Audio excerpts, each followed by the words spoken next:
തിരുവനന്തപുരം കന്യാകുമാരി ദേശീയപാതയിൽ മാർത്താണ്ഡത്തിനടുത്ത് സ്ഥിതി ചെയ്യുന്ന ചിതറാൾ മലൈക്കോവിൽ 9-ാം നൂറ്റാണ്ടിലേതെന്ന് കരുതുന്ന ജൈന ക്ഷേത്രമാണ് ഇവിടുത്തെ പ്രധാന ആകർഷണം.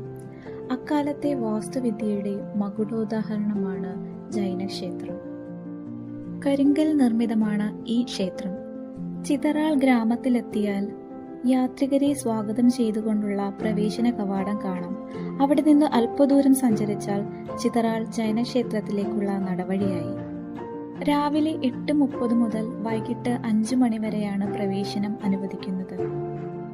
ക്ഷേത്രത്തിന് പുറകിലൂടെ വന്ന് ഒരു ചെറിയ കവാടത്തിലൂടെ കടന്ന് ഗുഹാമുഖത്തിലൂടെ താഴോട്ടിറങ്ങി വേണം ക്ഷേത്രമുറ്റത്തെത്താൻ.